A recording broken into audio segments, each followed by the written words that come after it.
Hi, thanks for joining me. Today I'm going to be going over problem 2, part 2 from the summer maths competition by the Invariants. I'll leave a link in the description below with all the details of the competition. But yeah, I'm just going to describe the problem and then go over a solution. I'll leave a worded description of the problem in the description, but I'll try and explain it, but to read it's probably a lot better. It's a difficult one to explain. But it's a similar setup to part 1 where we've got 100 prisoners all with hats. So if you haven't seen that video, I'll leave a link for that as well in the description below. We want to know, we change the game slightly now, that if exactly one person guesses their hat number correctly, well then we just do the same thing again, except they're not allowed to confer in between. And then we keep going until either 0 people guess their hat number correctly, in which case all the prisoners die, which obviously they don't want, or at least 2 people guess their hat number correctly, in which case they're all set free, which is great, and that's what they want. And the question is there a way or a strategy to ensure that the prisoners are set free after finitely many rounds, and they're guaranteed to be set free after finitely many rounds? Okay, so if you haven't tried the problem already and you want to, pause the video now and have a go, and I'm going to go over a solution. Okay, first things first, spoiler alert, the answer is no, and I'm going to prove that by contradiction. Okay, so we're going to suppose there is some strategy for which we're guaranteed, the prisoners are guaranteed to be set free after finitely many rounds when they adopt this strategy. Okay, now we're going to let x equal the number of prisoners who are set free. Number of prisoners who guess their hat number correctly.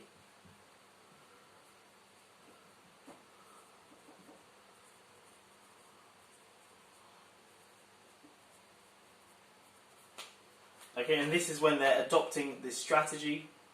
We want to know what the probability is. X is just sort of a random variable. It's the number of prisoners who guess their hat number correctly when they're adopting this strategy. And obviously this will depend on the configuration of hats, so the initial configuration. Now, if we look at any individual prisoner, what's the probability that they guess their hat number? Well, in fact, regardless of strategy, it's going to be 1 over 100, because they can't see any of the other prisoners' hats.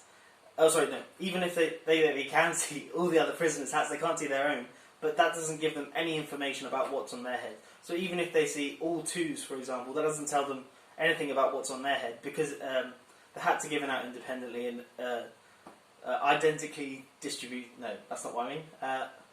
They all have equal probability. All the different configurations of hats, they all have equal probability.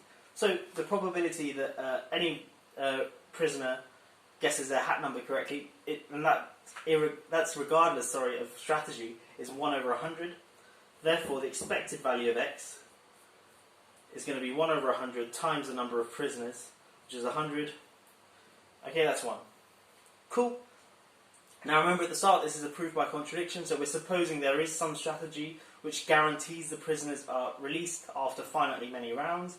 Well, then that means that we have some strategy in which also there exists some configuration in which after finitely many rounds, there exists some configuration in which when we apply this strategy to that configuration, the prisoners are guaranteed to set free, i.e. at least 2 prisoners will guess their hat number correctly. Well, if we look back at x, or at e of x in particular, the expected value, remember that's an average.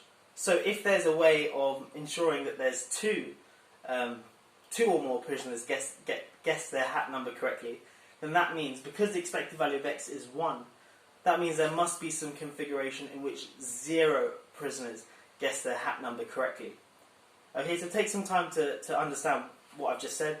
Because expected value is an average, and we're showing that, well, there's some case in which the number of prisoners who guess their hat number correctly is greater than or equal to 2, then because, x is an integer, and the expected value of x is 1, and the expected value is an average, that means that there must be a configuration, or at least one configuration, in which the number of prisoners who guess their hat number correctly when applying this strategy is 0.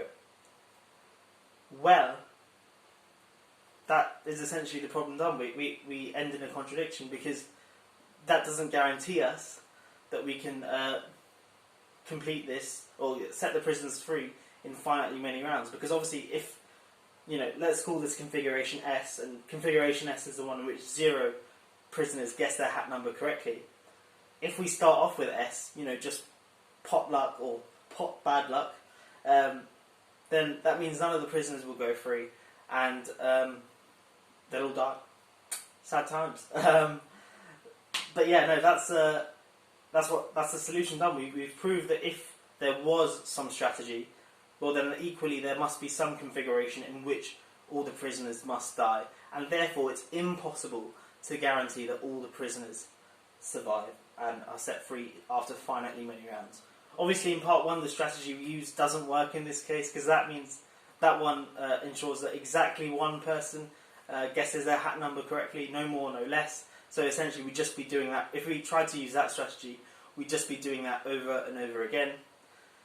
Anyway, that's the video done. We proved that this is impossible. If you want to see the other parts and the other problems from this week, I'll leave links for those in the description below as well, or maybe the ones I've done previously.